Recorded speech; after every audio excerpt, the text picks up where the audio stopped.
Hello and welcome to this short presentation by Sarah Neville from Knutsford Training and Consultancy on behalf of Childcare.co.uk.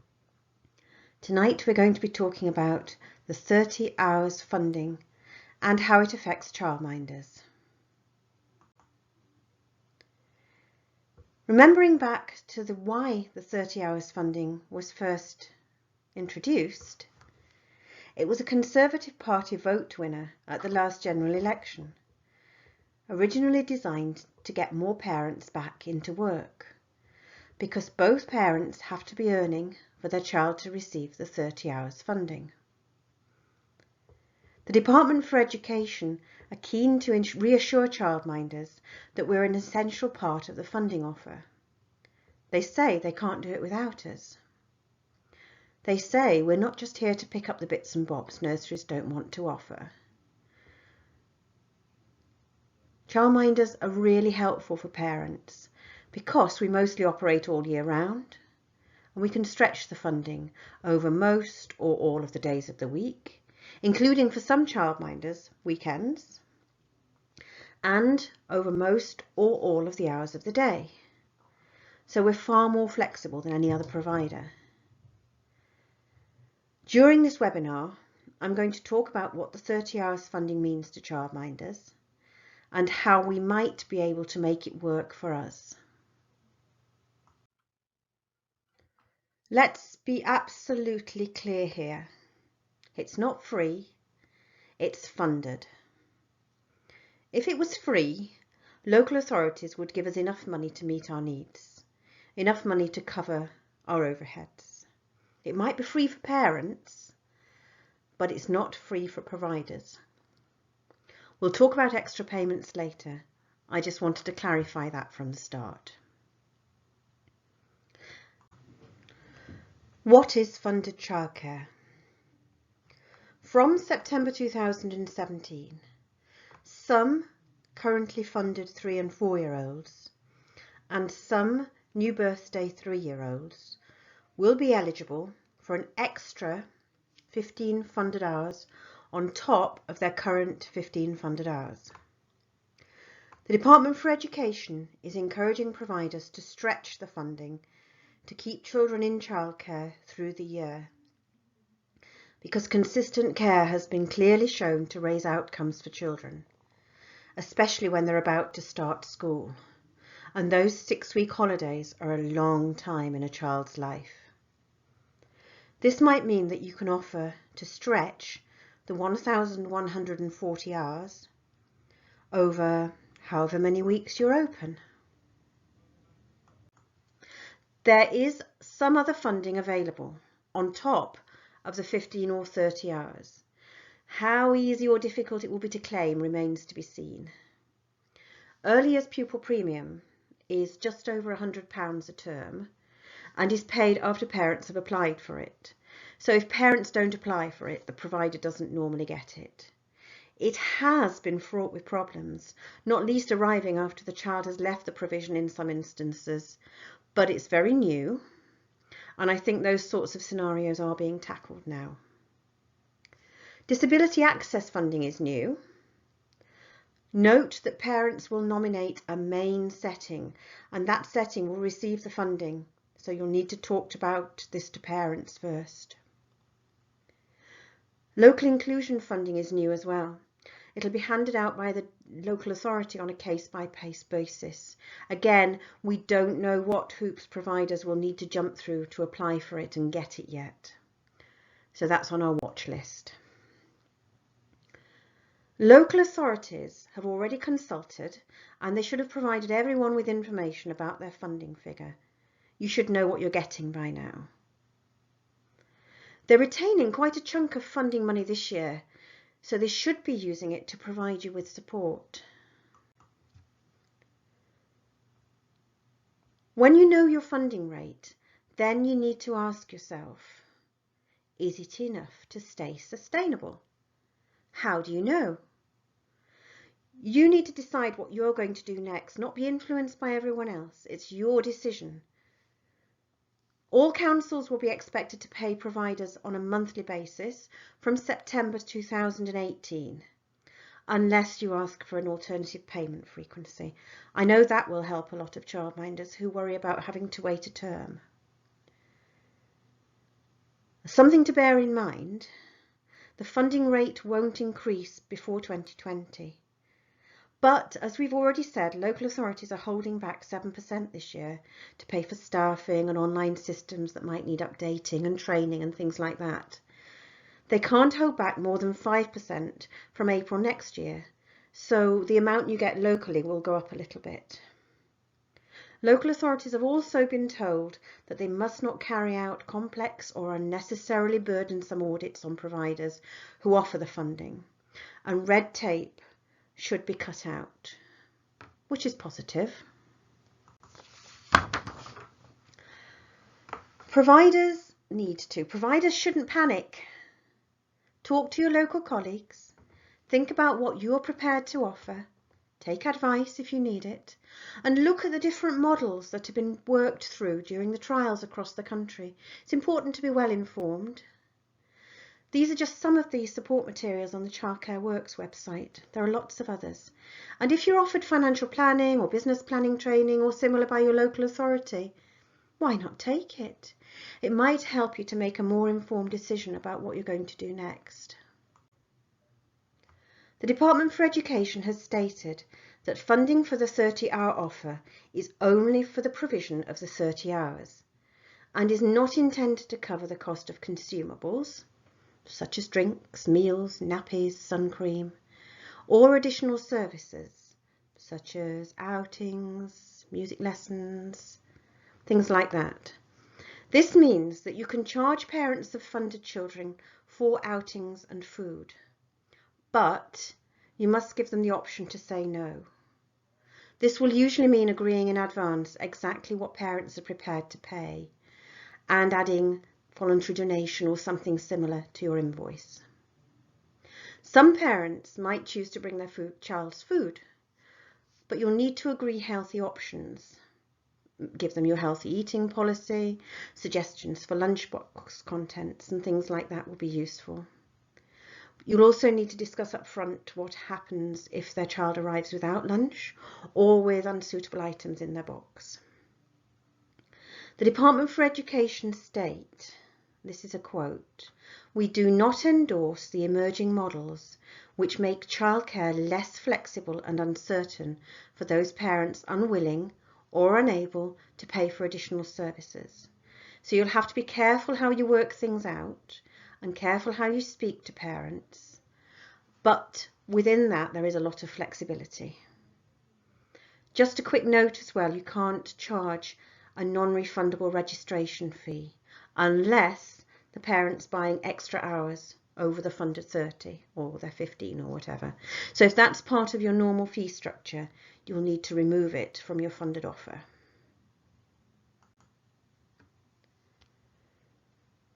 In addition to charging for those extras, we can also offer funding over longer hours. So if you currently work 8 till 6, you can offer a 10-hour funded day, or you can offer to take children to nursery,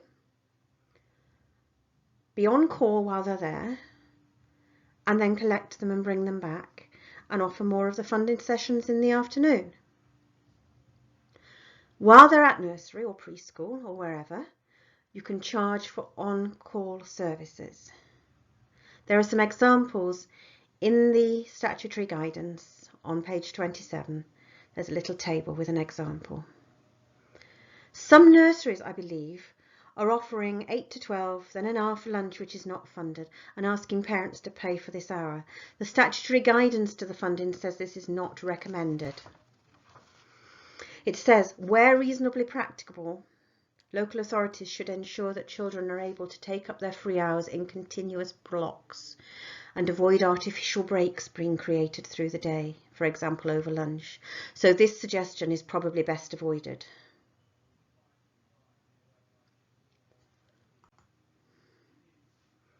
The DfE are pushing a partnership model quite hard. Childminders offer so many hours, and work with local nurseries or other childminders who offer the rest of the hours. Think about it. It might work well for you if you don't want to lose a child, but you don't feel you can offer the 30 hours either. It does, however, rely on trust between providers and true partnership working with lots of communication and respect and collaboration between settings. Are there any nurseries or childminders local to you that you think you can team up with to offer this sort of blended solution for parents? I think it's worth looking into. You might find it helpful to point parents in the direction of the Childcare Works website in your newsletters or information you share with them. They'll need to get organised. Self-employed parents will be eligible to claim the 30 hours, and single parent families might also be eligible. There are special rules for parents of children with a disability. If they're eligible, parents will be given a code which they'll bring to you. All local authorities have got slightly different rules on this one, so you'll need to check locally. Reassure parents that there will be a grace period if family circumstances change to give them time to get back into work. And their child can always go back to the 15 hours if they lose their job and can't find more work, because this is the universal offer. Remember, the 15 extra are extra.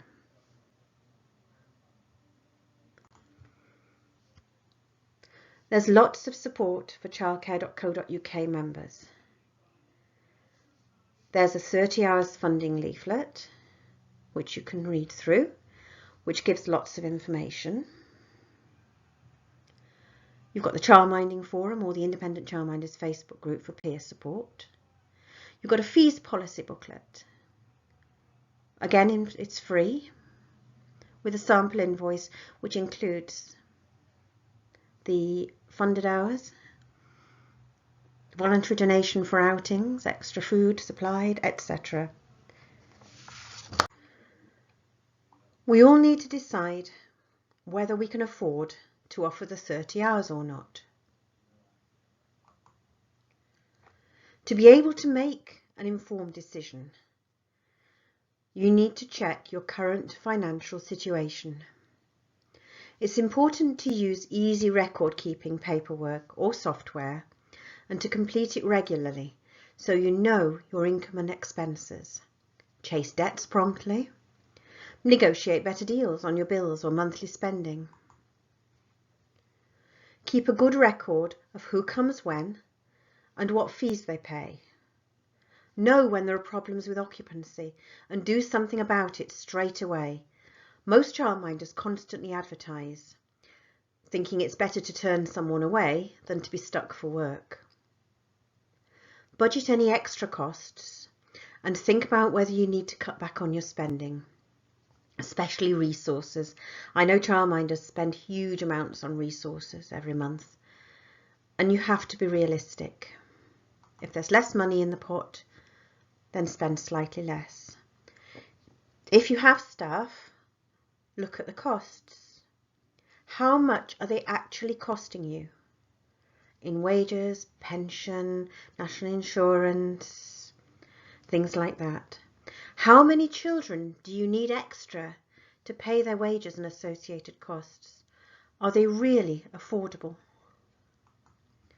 Look at your session structures. This is especially for group providers, but it's also relevant for childminders. Make them work for you. And if they don't work, change things around. Speak to parents. Who's flexible?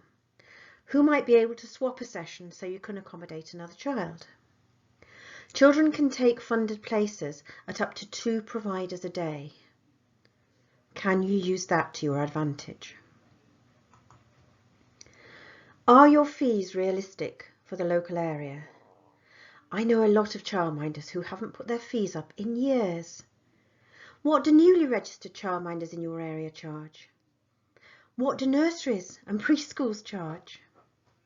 Do you need to increase your fees? Are they competitive? Can you charge all your children a little bit more an hour to make up the funding shortfall? If you're dealing with one, of course. Can you ask all your families to pay for food and extras, like outings, regardless of whether they take funded hours or not?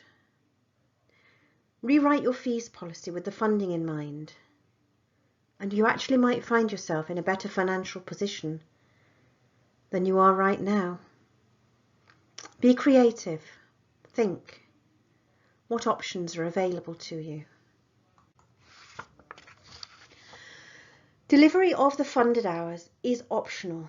Nobody's making you do it. Nobody's making you do the 15 hours for that matter if you don't want to. If you want to offer 10 hours to current or future children, that's absolutely fine. Say what you're willing to offer, and parents will have to work around it. Sending their child to another setting to complement yours, or of course they might choose to lose you. But that's a risk you take. Ask parents of your 3 and 4-year-olds well in advance what funding will they need from September. Remind them to check on the Childcare Works website whether they can get the 30 hours or not for their child. If they get 15 hours now and pay for extras, will they be happy to continue doing that from September? It'll be important to manage parents' expectations from the start. Be completely honest with them. It's not free. It's a contribution towards our fees from the government. It's not free. It's 30 hours over 38 weeks a year. There are 52 weeks in a year. We can stretch it, but that will be less funded hours a week. It's not free. It doesn't cover additional services like food and outings. It's not free. It's for your child's education, not their care, not for nappies and wipes and sun cream. It's not free. It will cause us financial problems because we cannot carry government underfunding. Make the choices parents have to make clear to them and put the agreement into a contract so it's all recorded and they know exactly what they're going to pay you. Here's a little scenario, just to have a think, just to get the brain ticking. You have a child who does 40 hours a week and you're currently earning £180 from them a week. The parent wants to go straight on to the 30 funded hours in September. But your 30 funded hours at the Cheshire East rate, which I mentioned earlier, bring you 116, plus 10 hours at your normal rate. So you're down £20 and you say to parents, sorry, not happening, not doing it, not accepting the funding, can't afford to take that loss. Parent toddles off to the local nursery who say, yes, of course your child can do the funded hours with us. Come on in, let's have a chat. But we only really offer funding if they also come for the 10 non-funded hours. You do understand that, don't you, parents? And parents nod away. The nursery will get the same funded rate as you do, the £116.40. Plus 10 hours at the normal nursery rate. But hang on a minute, they charge more than you. They charge £4.75 an hour. Okay, says the parent. That sounds all right. I've been paying £180 to my childminder anyway. Plus, says the nursery, we charge £5 a day for meals. It's only £20 a week for your 4 days. And we have some extra charges. On Monday, we have this amazing lady comes in and does footy tots. And on Tuesday, we do dance. Wednesday, Thursday. That suddenly brings the parent's bill to £87.50. But the parent looks at it and thinks, well, I'm still less than half of what my childminder gets. She said she's not doing it anyway, so I need somewhere else to go. Look at what the nursery is making for those 40 hours. Think about it. Couldn't you have done the same? You give the children exactly the same experiences. They're not extra experiences, are they? We do football. We do creative things. We can teach them French if they want to, or a different language. We can do all those things. But by saying no, without looking at all our options, without talking to parents about it in an open and honest way, without saying we really need to make this work for both of us, your fees will be halved and we'll be sustainable. We've lost 40 hours with the child. We're back to advertising again. As we have said, working with other settings will be essential if children are doing some of their funded hours with you and some hours elsewhere. We all accept that this presents challenges, and I think it's important you think ahead and you consider ways you can make it work.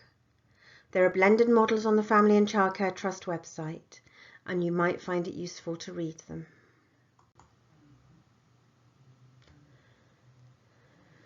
Think about the impact of the 30 hours on you. Can you accommodate current children? Do you want to lose the children? Can you cut back on expenses?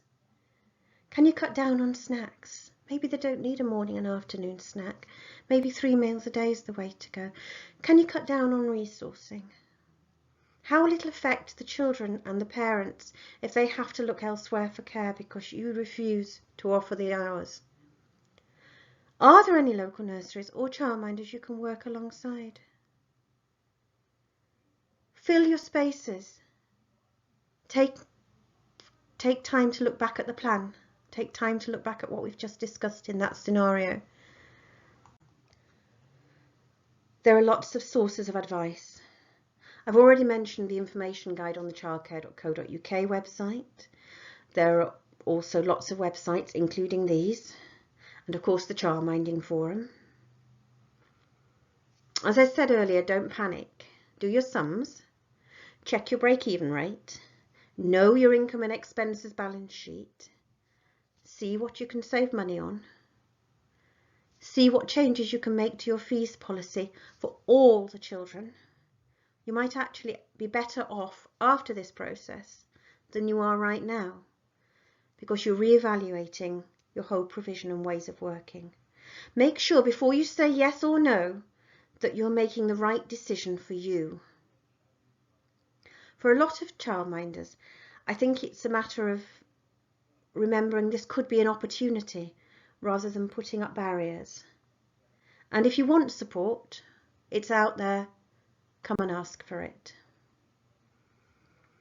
Thank you to Childcare.co.uk for supporting this webinar, presented by Sarah Neville from Knutsford Training and Consultancy for Childminders.